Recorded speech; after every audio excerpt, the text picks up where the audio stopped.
So good morning guys. तो चलिए start करते हैं आज के यानी कि 13 मार्च के इंपॉर्टेंट करंट अफेयर्स को।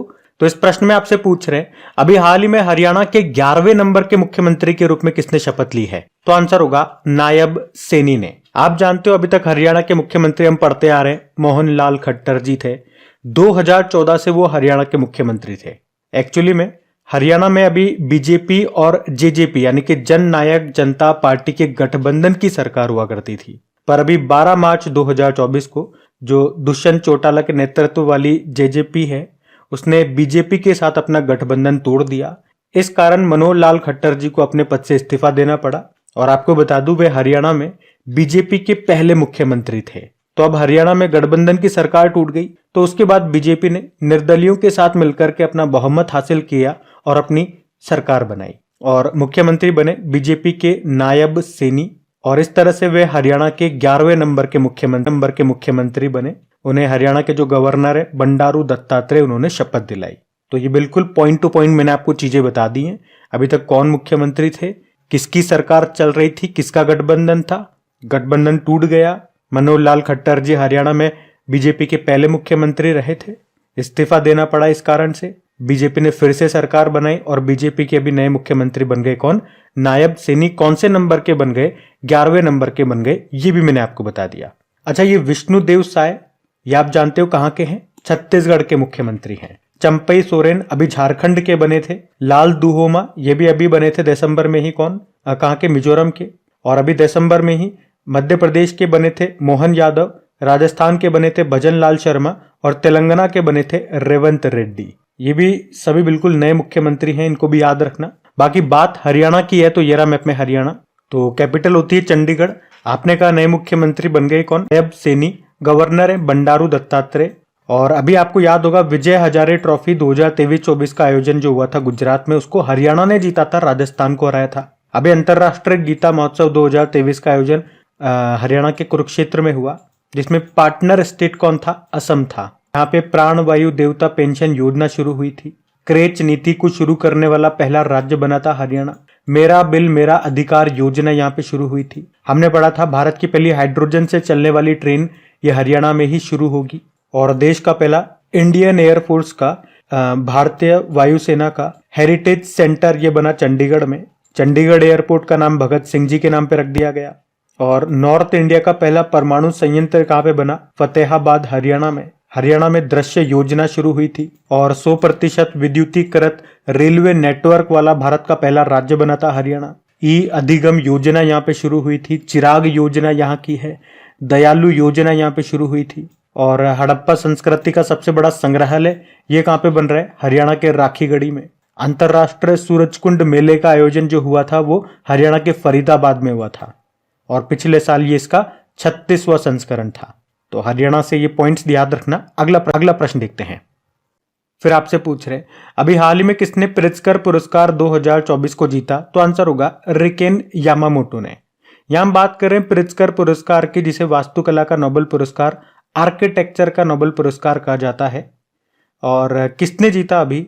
तो रिकेन यामामोटो ने जीता। ये किस देश के हैं? जापान के हैं। इसमें पुरस्कार के रूप में $1,00,000 और एक कांस्य पदक ब्रॉन्ज मेडल दिया जाता है। तो इस बार का 2024 का याद रखना जीता है रिकेन यामामोटो ने। और पिछले साल वाला 2023 वाला आपको याद होगा डेविड चिपरफील्ड ने जीता था। वे यूके से थे। और पहली बार 1979 में दिया गया था। किसे मिला था? अमेरिकी वास्तुकार फिलिप जॉनसन को मिला था। तो यहाँ पे मैंने आपको तीनों बता दिए। पहली बार कब और किसे मिला था, लास्ट टाइम 2023 का किसे मिला था, अभी 2024 वाला लेटेस्ट किसे मिला है? रिकेन यामामोटो को। और वे किस देश के हैं? जापान के हैं।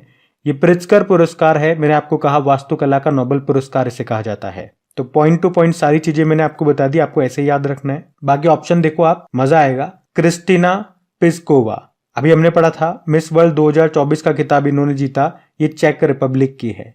बाकी professor BR Kamboj MS Swaminathan पुरस्कार जीता अभी। और पॉल लिंच याद होगा बुकर पुरस्कार 2023 इन्होंने जीता था। ये आयरलैंड के लेखक हैं। इन्होंने इनके उपन्यास प्रॉफेट सॉन्ग के लिए ये पुरस्कार जीता था। अब एक होमवर्क प्रश्न लिखो आप। मैं आपसे पूछ रहा हूं अंतरराष्ट्रीय बुकर पुरस्कार 2023 किसने जीता और वो किस देश के हैं? उनके उपन्यास का नाम भी अगर याद है तो लिखना कमेंट बॉक्स में। मैं तो आपको कई बार बता ही चुका हूं, लेकिन इस बार मैंने आपसे पूछ लिया, देखिए आप में से कितनों को याद है, क्योंकि इंपॉर्टेंट क्वेश्चन है ये। बाकी अगर आप उत्तर नहीं कर पाओगे तो रिवीजन वाली हमारी क्लास जरूर देखना, जहां पे अभी मैंने आपका जनवरी से रिवीजन करवाना स्टार्ट कर दिया है करंट अफेयर्स का। 2023 में आपको करा चुका हूं रिवीजन, तो वहां पे ये सब प्रश्नों के उत्तर आपको मिलेंगे। क्योंकि अगर आपको चीजें याद नहीं है तो आपको रिवीजन करने की जरूरत है। और अगर आप खुद से रिवीजन नहीं कर पा रहे हैं, खुद से अगर डेली 10 से 15 मिनट करंट अफेयर्स के लिए कम से कम नहीं निकाल पा रहे हैं, तो फिर जो मैं आपके लिए रिवीजन वीडियो तैयार कर रहा हूं वो आपके लिए रामबाण साबित होंगे। क्योंकि उसमें आपको कुछ मेहनत नहीं करनी है, आपको पन्ने नहीं पलटने, वीडियो खोल के बैठना है कहीं पर भी, छत पे बैठ जाओ, बिस्तर पे बैठ जाओ, कानों पे ईयरफोन लगाओ और 10 से 12 मिनट का वो सेशन होता है, वो सुन लो, सारा काम आपका हो जाएगा। बाकी क्योंकि सारी मेहनत मुझे करनी है, आपको बस 10 मिनट बैठ करके वो वीडियो देखना है। आपके उस 10 मिनट के वीडियो में मुझे 2-3 घंटे लगेंगे उसको बनाने में, लेकिन आपका काम 10 मिनट में हो जाएगा। अभी अगला प्रश्न देखते हैं। फिर आपसे क्या पूछ रहे हैं, अभी हाल ही में राष्ट्रीय अनुसूचित जाति आयोग का अध्यक्ष किसे बनाया गया? तो आंसर होगा किशोर मकवाना को। तो अभी राष्ट्रपति जो हमारी द्रौपदी मुर्मू जी हैं, इन्होंने किशोर मकवाना को राष्ट्रीय अनुसूचित जाति आयोग का अध्यक्ष नियुक्त किया है। उन्होंने विजय सांपला का स्थान लिया और इनके अलावा लव कुश कुमार को इस आयोग में सदस्य नियुक्त किया गया है। अच्छा, राष्ट्रीय अनुसूचित जाति आयोग यानी कि national commission for scheduled caste की बात करें तो इसकी स्थापना तो होती है 19 फरवरी 2004 में। आयोग में आपको 5 सदस्य, 5 मेंबर मिलेंगे, जिसमें एक अध्यक्ष है, एक उपाध्यक्ष है और 3 अतिरिक्त सदस्य होते हैं। ये एक संवैधानिक निकाय है। इसके बारे में आपको मिलेगा अनुच्छेद 338 में। कुछ और भी अगर इसके बारे में आपको डिटेल में थोड़ी जानकारी देने की कोशिश करूं तो देखो, शुरुआत में अनुच्छेद 338 के तहत एक विशेष अधिकारी को अनुसूचित जाति और अनुसूचित जनजाति के आयुक्त के रूप में नियुक्त किया जाता था। फिर 65वें संवैधानिक संशोधन अधिनियम 1990 के द्वारा संविधान के अनुच्छेद 338 में संशोधन किया गया और एक सदस्य की जगह बहुसदस्य राष्ट्रीय आयोग स्थापित किया गया। लेकिन फिर 89वें संवैधानिक संशोधन अधिनियम यानी कि 89th कॉन्स्टिट्यूशन अमेंडमेंट एक्ट 2003 के द्वारा फिर से अनुच्छेद 338 में संशोधन किया गया और इस बार एसटी और एससी दोनों के लिए अलग अलग आयोग स्थापित किए गए। तो अब आप कह सकते हो कि राष्ट्रीय अनुसूचित जाति आयोग के बारे में आपको अनुच्छेद 338 में मिलेगा और राष्ट्रीय अनुसूचित जनजाति आयोग के बारे में आपको अनुच्छेद यानी कि आर्टिकल 338A में मिलेगा। ठीक है, तो हमारा प्रश्न क्या पूछा था, राष्ट्रीय अनुसूचित जाति आयोग के अध्यक्ष कौन बने? तो आंसर होगा किशोर मकवाना। अच्छा, आप जानते हो अभी हमारे जो सतर्कता आयुक्त बने थे उनका नाम है AS राजीव। वैसे केंद्र सतर्कता आयुक्त यानी कि चीफ विजिलेंस कमिश्नर का नाम क्या है? प्रवीण कुमार श्रीवास्तव। अभी इंद्रमणि पांडे की बात करें तो बिम्स्टेक के महासचिव बने और रघुराम अय्यर ये भारतीय ओलंपिक संघ के CEO।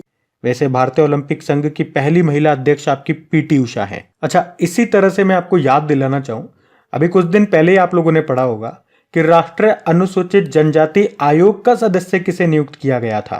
तो आंसर होगा आशा लकड़ा को। याद आया? याद रखना, वो भी इंपॉर्टेंट नाम है। अगला प्रश्न देखते हैं। फिर आपसे पूछ रहे हैं अभी संतोष ट्रॉफी 2023-24 का खिताब किसने जीता? तो आंसर होगा सर्विसेज ने।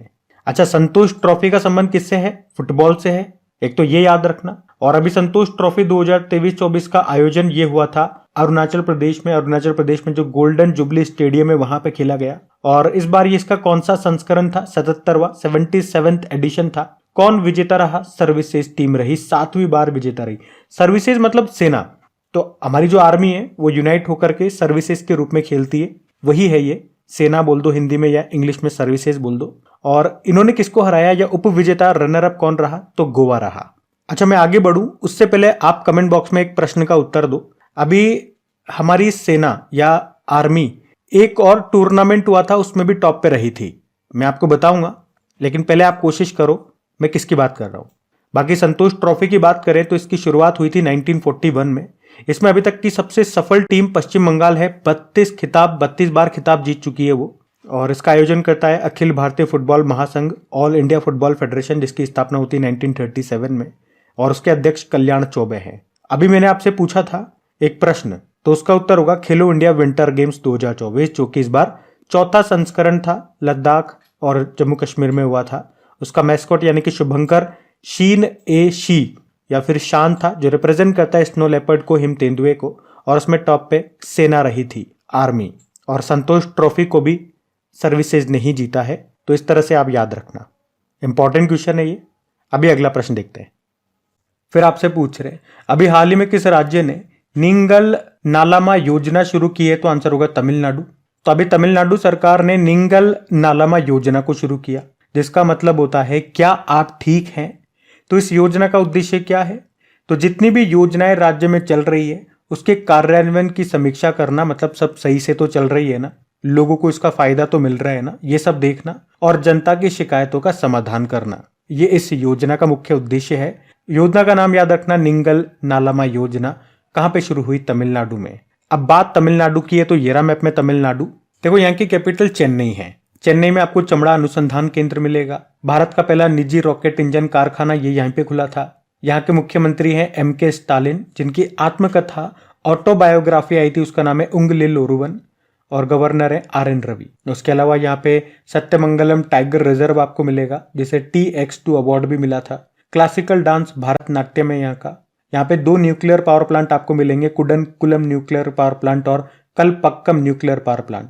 और तमिल यहाँ की शास्त्रीय भाषा है, और आप जानते हो 2004 में शास्त्रीय भाषा का दर्जा पाने वाली ये पहली भारतीय भाषा बनी थी। अच्छा, वैसे आपको याद होगा एक करंट अफेयर्स का प्रश्न है, अभी 3 भाषाओं को हमारी शास्त्रीय भाषाओं में शामिल किया गया। कौन कौन सी है वो? पाली है, प्राकृत है और फारसी है, ये भी याद रखना।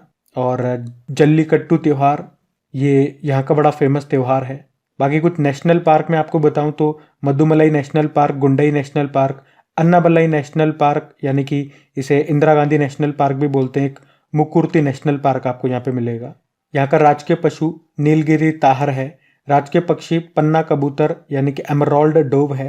वृक्ष है ताड़ का और फूल है ग्लोरियोसा लिली। कुछ इंपॉर्टेंट त्योहार अगर मैं यहाँ से रिवाइज कराऊँ आपको, तो एक तो थाईपुसम त्योहार याद रखना, आदि पेर त्योहार यहाँ मनाया जाता है। जल्लीकट्टू त्योहार मैंने आपको बताया ही है, पोंगल के दिन ये आयोजित होता है यहाँ पे।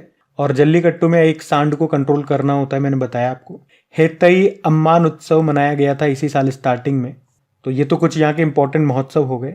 बाकी आपको याद होगा अभी चेन्नई ग्रैंड मास्टर 2023 का आयोजन हुआ था, जिसको डी गुकेश ने जीता था। और अभी जनवरी में ही खेलो इंडिया यूथ गेम्स का 6ठा संस्करण हुआ था, तमिलनाडु में हुआ था, जिसका शुभंकर मैस्कोट था वीर मंगई। अब आप लोग बताओ इसमें विजेता कौन रहा था, कौन सी टीम इसमें विजेता रही थी? बाकी भारत में न्यूट्रिनो वेधशाला ये कहाँ पे बनाई गई? तमिलनाडु में। और किस राज्य का पहला तट मंदिर भारत का पहला हरित ऊर्जा पुरातत्व स्थल बना? तो आंसर होगा तमिलनाडु, जिसमें हर महीने महिलाओं को 1000 रुपये दिए जाते हैं। और हमारे जो केंद्रीय कपड़ा मंत्री पीयूष गोयल जी, इन्होंने भारत के पहले वित्त मंत्री जिनका नाम है RK षणमुखम चेट्टी, उनकी प्रतिमा का अनावरण किया था तमिलनाडु के कोयम्बटूर में। और दक्षिण पूर्व एशिया का सबसे बड़ा अलवणीकरण प्लांट यानी कि डिसैलिनेशन प्लांट ये बनेगा तमिलनाडु के चेंगलपट्टू में, जहाँ पे क्या होगा, समुद्र का जो पानी होता है उसे पीने योग्य बनाया जाएगा। भारत का पहला ड्रोन परीक्षण केंद्र ये तमिलनाडु में स्थापित किया गया था। और चेन्नई में भारत और दक्षिण एशिया का पहला नाइट स्ट्रीट रेसिंग सर्किट स्थापित किया गया। उसके अलावा इसरो जो है ये छोटे उपग्रहों के प्रेक्षण के लिए नया स्पेस पोर्ट कहाँ पे बनाएगा? तमिलनाडु में। एक जिला है थुथुकुडी, उसमें एक स्थान है कुलशेखर पट्टिनम, वहां पे। यहाँ पे वासिप्पू इयक्कम योजना शुरू हुई। आदि पेरक्कू महोत्सव मैंने आपको बता ही दिया। और तमिलनाडु के आतूर पान के पत्तों को GI टैग मिला था। जेदेरी नाम कट्टी एक तरह की मिट्टी है उसको मिला था। चेदीबट्टा साड़ी को मिला था। और भारत की पहली पुलिस ड्रोन यूनिट किस शहर में लॉन्च की गई? तो चेन्नई में। और तमिलनाडु के समुद्री तट को क्या कहते हैं? कोरोमंडल तट कहते हैं। तो तमिलनाडु से ये इंपॉर्टेंट पॉइंट्स मैंने आपको रिवाइज करा, इनको ध्यान में रखना। अगला प्रश्न देखते हैं। फिर आपसे पूछ रहे हैं अभी हाल ही में Ramvilas Paswan the weather vane of Indian politics नाम की बुक को किसने लिखा? तो आंसर होगा शोभना के नायर ने। तो रामविलास पासवान का नाम तो आपने जरूर सुना होगा। वे भारतीय राजनीति के प्रमुख नेताओं में से एक थे। वे बिहार की लोक जनशक्ति पार्टी के अध्यक्ष थे।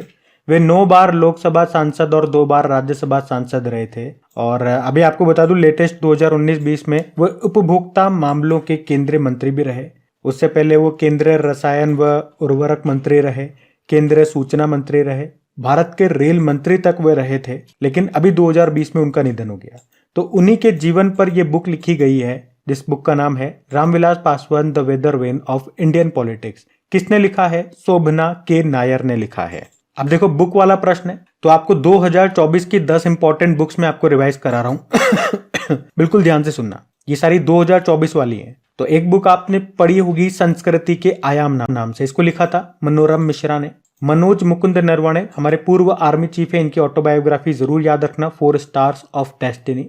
जया जेटली ने लिखी है inspiration for graphics design from India. Charu Nivedita conversation with Aurangzeb नाम से बुक लिखी है, तमिल लेखिका है, और इसका अंग्रेजी में अनुवाद किया था नंदिनी कृष्णन ने। हमारे जो हेल्थ मिनिस्टर हैं डॉक्टर मनसुख मांडविया, इन्होंने लिखी है फर्टिलाइजिंग द फ्यूचर, और इसको लॉन्च किया था हमारे वाइस प्रेसिडेंट जगदीप धनखड़ जी ने। अरूप कुमार दत्ता असम ब्रेव हार्ट लचित बोरफुकन नाम से बुक लिखी, और इसको लॉन्च किया था हमारे गृह मंत्री अमित शाह ने। एक समंदर मेरे अंदर नाम से बुक लिखी है संजीव जोशी ने। और श्रीलंका के जो पूर्व राष्ट्रपति हैं गोटबाया राजपक्षे, इन्होंने लिखी है द कॉन्स्पिरेसी। लक्ष्मी मरुदेश्वर पुरी, ये संयुक्त राष्ट्र की पूर्व सहायक महासचिव हैं, इन्होंने बुक लिखी है स्वेलिंग द सन। और हमारे जो गोवा के गवर्नर है PS श्रीधरन पिल्लई, इन्होंने लिखी है बेसिक स्ट्रक्चर ऑफ रिपब्लिक। तो ये 2024 की 10 इंपॉर्टेंट बुक्स मैंने आपको रिवाइज कराई। कुछ और भी बुक्स हैं, वो अगली बार जब बुक्स वाला प्रश्न आएगा तब मैं आपको वो रिवाइज कराऊंगा।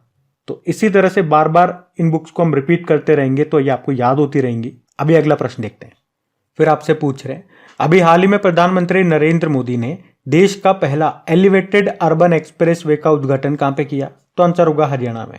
तो अभी 11 मार्च को प्रधानमंत्री नरेंद्र मोदी जी ने हरियाणा में देश के पहले एलिवेटेड अर्बन एक्सप्रेस वे का उद्घाटन किया है, और इसी के साथ उन्होंने 1 लाख करोड़ रुपए की 112 राष्ट्रीय राजमार्ग परियोजनाओं का उद्घाटन और शिलान्यास किया।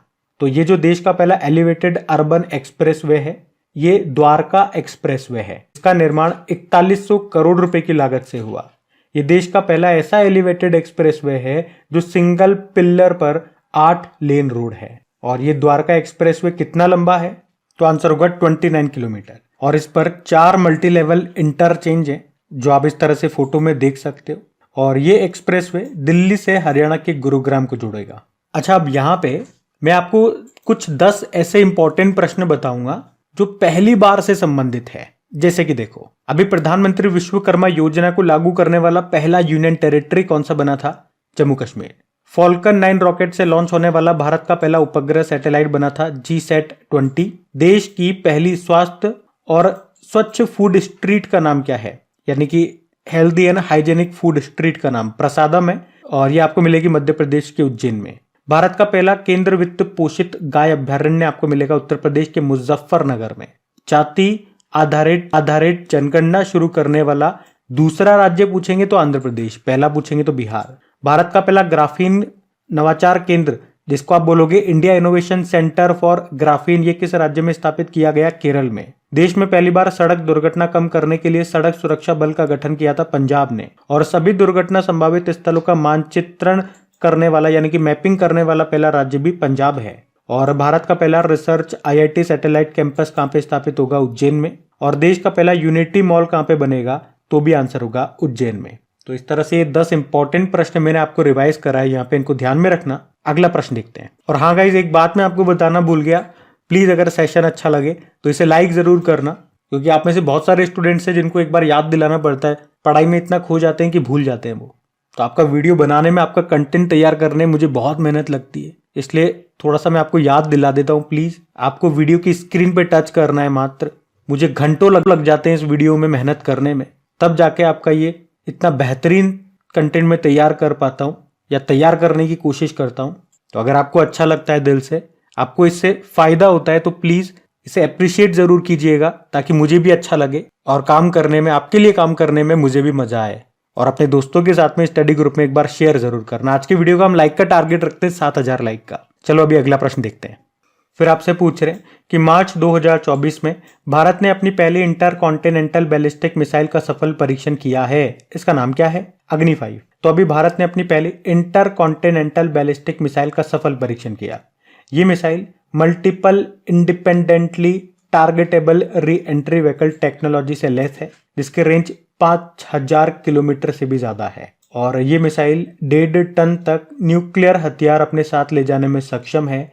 स्पीड की बात करोगे तो 24 मैक है। मैक मैंने आपको बताया था, साउंड की स्पीड को 1 मैक कहा जाता है, तो मतलब ध्वनि की गति का 24 गुना आप कर दो, उतनी इसकी स्पीड है। और अग्नि 5 के लॉन्चिंग सिस्टम में कैनिस्टर तकनीक का इस्तेमाल किया गया, जिसके कारण क्या होता है, इसे आप कहीं भी आसानी से ट्रांसपोर्ट कर सकते हो। और मैं आपको बता दूं कि भारत के अलावा दुनिया के सिर्फ 8 देशों के पास इस तरह के इंटरकॉन्टिनेंटल बैलिस्टिक मिसाइल है। और इसको विकसित किसने किया? अग्नि 5 को DRDO ने। तो याद रखना, भारत ने अभी अपनी पहली इंटरकॉन्टिनेंटल बैलिस्टिक मिसाइल का सफल परीक्षण किया, जिसका नाम अग्नि 5 है। DRDO की अगर बात करते हैं, defence research and development organisation, जिसकी स्थापना होती है 1958 में और नई दिल्ली में मुख्यालय है। अध्यक्ष है समीर वी कामत और मोटो है strength origin as an knowledge. तो ध्यान रखना। ये अगला प्रश्न देखते हैं। फिर आपसे पूछ रहे हैं, अभी हाल ही में जारी सिप्री की रिपोर्ट के अनुसार दुनिया का सबसे बड़ा हथियार इंपोर्टर देश कौन सा बना? तो आंसर होगा भारत। तो सिप्री यानी कि Stockholm international peace research institute, जिसने अभी दुनिया में सर्वाधिक हथियार खरीदने वाले देशों की लिस्ट जारी की है। और इस लिस्ट के अनुसार भारत दुनिया का सबसे बड़ा हथियार इंपोर्टर यानी कि आयातक देश है। पिछले 5 सालों में भारत की हथियार खरीद 4.7% बढ़ी है। इस लिस्ट में दूसरे स्थान पे सऊदी अरब को बताया गया और तीसरे स्थान पे कतर को बताया गया। तो ये ध्यान रखना। अगला प्रश्न देखते हैं। फिर आपसे पूछ रहे हैं, अभी हाल ही में federation of Indian export organisation का नया अध्यक्ष किसे नियुक्त किया गया? तो आंसर होगा अश्विनी कुमार को। तो अभी अश्विनी कुमार को प्रमुख निर्यातक निकाय यानी कि federation of Indian export organisation के नए अध्यक्ष के रूप में नियुक्त किया गया है। उन्होंने ए शक्तिवेल का स्थान लिया है। बात करें अगर federation of Indian export organisation की, जिसकी स्थापना होती है 1965 में, हेडक्वार्टर नई दिल्ली में है। इसका कार्य क्या होता है? तो व्यापार को सुविधाजनक बनाने के लिए भारत सरकार को सलाह देने का काम करता है और राज्य सरकार को निर्यात रणनीति तैयार करने में ये मदद करता है। और पूछे कि भारत सरकार के किस मंत्रालय के अंतर्गत ये काम करता है? तो केंद्रीय वाणिज्य व उद्योग मंत्रालय के अंतर्गत। आप जानते हो मरियम नवाज, ये पाकिस्तान की पहली महिला मुख्यमंत्री बनी थी पंजाब प्रांत में। नवाब सलाम बहुत इंपॉर्टेंट नाम है। इंटरनेशनल कोर्ट ऑफ जस्टिस के नए अध्यक्ष बने, लेबनान देश के हैं, ये जरूर याद रखना। और Anil Kumar Lahoti try telecom regulatory authority of India के ये नए अध्यक्ष बने थे। तो गाइज, ये था आज का आपका करंट अफेयर्स का सेशन। अच्छा, कमेंट करके जरूर बताना आज का सेशन आपको कैसा लगा। और वीडियो ओवर हो चुका है, अगर आपने वीडियो को अभी तक लाइक नहीं करा तो प्लीज वीडियो को लाइक जरूर करना और अपने दोस्तों के साथ में स्टडी ग्रुप में एक बार प्लीज वीडियो को शेयर जरूर कर देना। बाकी चलो अभी कल के करंट अफेयर्स का मैं आपको क्विक रिवीजन करा दूं, फिर सेशन एंड करते हैं। तो देखो, पहला प्रश्न आपसे पूछा था कि 96th जो ऑस्कर अवार्ड्स हुए अभी, उसमें सर्वश्रेष्ठ फीचर फिल्म का पुरस्कार जीता ओपेनहाइमर ने। फिर आपसे पूछा अभी भारत के पैरालंपिक समिति के नए अध्यक्ष बन गए देवेंद्र झाझरिया। फिर पूछा अंतरराष्ट्रीय महिला न्यायाधीश दिवस मनाया 10 मार्च को। अभी बुक आई है द कॉन्स्पिरेसी, उसको लिखा है गोटबाया राजपक्षे ने। फिर पूछा उत्तर भारत का पहला सरकारी होम्योपैथिक कॉलेज कहाँ पे स्थापित किया जाएगा? जम्मू कश्मीर में। फिर पूछा प्रधानमंत्री नरेंद्र मोदी जी किस राज्य की अभी इन्होंने महतारी वंदन योजना को लॉन्च किया? छत्तीसगढ़। फिर पूछा अभी किस भारतीय जोड़ी ने फ्रेंच ओपन बैडमिंटन 2024 का खिताब जीता? सात्विक साईराज रंकीरेड्डी और चिराग शेट्टी ने। फिर पूछा एक नौसेना अभ्यास है कटलेस एक्सप्रेस, इसका आयोजन कहाँ पे हुआ? सेशेल्स में, भारत ने भी हिस्सा लिया। और मिस वर्ल्ड ह्यूमैनिटेरियन अवार्ड से सम्मानित किया गया नीता अंबानी को। और आखिरी प्रश्न था कि अभी केंद्रीय सतर्कता आयोग के सदस्य के रूप में किसने शपथ ली? AS राजीव ने। अभी कल का होमवर्क प्रश्न देखते हैं और सेशन एंड करते हैं। तो कल के वीडियो में पूछा था भारत और किस देश के बीच कोंकण एक्सरसाइज का आयोजन हुआ था 2023 में? तो ये होता है भारत और UK के बीच में। आप सभी ने प्रश्न का बिल्कुल सही उत्तर दिया। अब ये आज का आपका होमवर्क प्रश्न।